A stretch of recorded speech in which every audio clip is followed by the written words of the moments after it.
Bom dia, pessoal! Hoje eu vim falar para vocês da leitura de Sherlock Holmes, O Signo dos Quatro, e eu vim trazer uma reflexão bem legal aqui para vocês, de acordo com esse livro. Essa é uma obra de Arthur Conan Doyle, e Sherlock Holmes, não preciso falar que é um livro extremamente famoso, né, gente? É um detetive muito famoso. E eu vim falar aqui para vocês o que eu achei desse livro, situar vocês um pouco da história e algumas reflexões que eu tive com essa leitura. Eu vou começar o vídeo sendo bem sincero para vocês que antes de Sherlock Holmes eu li muito Agatha Christie. Esse é o primeiro contato que eu tive com Sherlock Holmes, na verdade o segundo, né? Essa é a segunda obra que eu leio de Sherlock Holmes e é a minha primeira leitura de abril de 2026. Eu li também Um Estudo em Vermelho, que é o primeiro conto de Sherlock Holmes.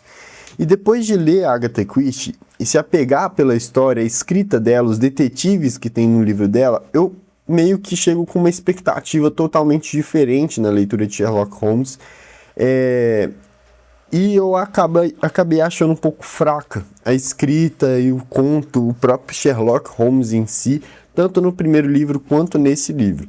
Mas calma, que esse livro, mesmo eu achando ele fraco, porque minha expectativa foi alta, ele me fez refletir muito.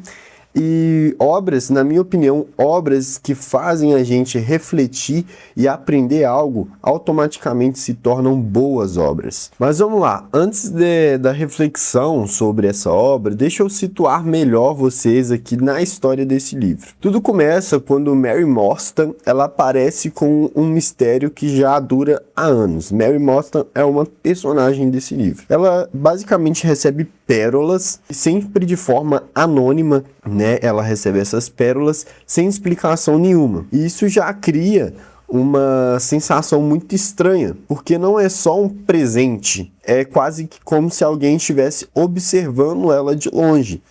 O pessoal manda, se eu não me engano, mensalmente pérolas para ela, então é algo que, sem remetente algum, então de fato é algo que é muito estranho. Quando Holmes ele entra de fato no caso, né, o que parecia algo simples começa a ficar um pouco mais profundo demais, digamos assim. E eles chegam até uma família envolvida com um segredo antigo, e aí a história abre.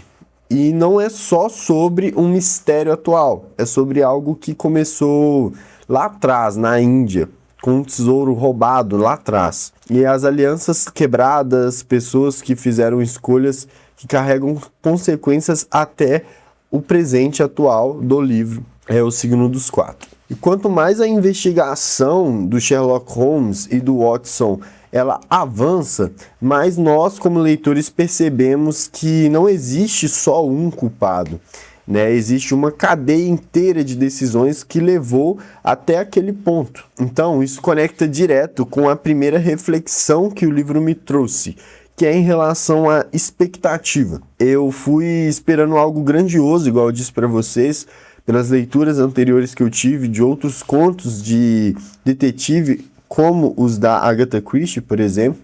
Eu fui esperando algo muito grandioso desse livro, e cheio de fui esperando reviravoltas absurdas, fui esperando um Sherlock Holmes quase que sobre-humano, né? E quando eu me deparei com essa ausência, para mim foi menos impactante. Mas parando para pensar, o problema não estava exatamente no livro, né? O problema estava na imagem que eu criei antes de ler esse livro. E isso acontece muito nas nossas vidas, esse fato de criarmos expectativas, porque a gente idealiza situações, a gente idealiza pessoas, a gente acaba idealizando momentos e a gente cria uma versão perfeita na nossa cabeça, só que quando a realidade chega, ela nunca bate com aquilo que a gente criou na nossa cabeça, não bate com aquilo que a gente imaginou. E não é porque é ruim, tá? É porque não é igual ao que a gente imaginou. E aí vem aquela sensação, né, de frustração, que às vezes nem é justa com o que a gente está vivendo de fato. E foi o que aconteceu comigo nessa obra, então esse fato já me fez ter essa primeira reflexão, que é em relação à expectativa. Outro ponto muito forte, a segunda reflexão que eu tive em relação a esse livro, é em relação à ganância. Porque tudo gira em torno de um tesouro, algo material, né, que deveria trazer riqueza, deveria trazer felicidade ali para os personagens, mas só traz conflito. Então as pessoas elas traem umas às outras, elas escondem a verdade, elas passam anos presas a esse desejo, né, de ter posse de um bem material, de ter posse desse tesouro. E no final, o tesouro ele simplesmente desaparece, o tesouro não fica com ninguém. Ninguém aproveita, ninguém ganha de verdade. Isso bate muito forte porque quantas vezes a gente troca o tempo por dinheiro, quantas vezes a gente abre mão de momentos muito importantes para ter um bem material, se desgasta por algo que parece ser essencial, às vezes perdemos tempo com nossa família ou com pessoas que já foram e a gente até se sente arrependido de não ter aproveitado mais, né? É quase como correr atrás de algo que quando você alcança já não faz mais sentido. Então me fez ter essa segunda reflexão também em relação a esse tesouro aí que tem nesse conto do signo dos quatro, que é sobre ganância. E talvez a reflexão mais interessante também que seja sobre o próprio vilão. Quando a gente descobre a história do Jonathan Smoke, que é um dos personagens desse livro também, tudo muda um pouco, né?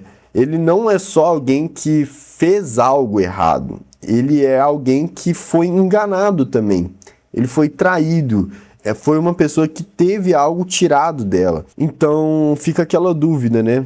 Se ele realmente é o vilão ou só alguém tentando recuperar o que perdeu. Aí fica esse jogo de cintura, essa dúvida no nosso pensamento de que será que ele é um vilão? Será que é só uma pessoa que quer vingança e tal? Isso quebra aquela ideia simples de certo e errado, né? Porque na vida real as coisas não são tão claras assim.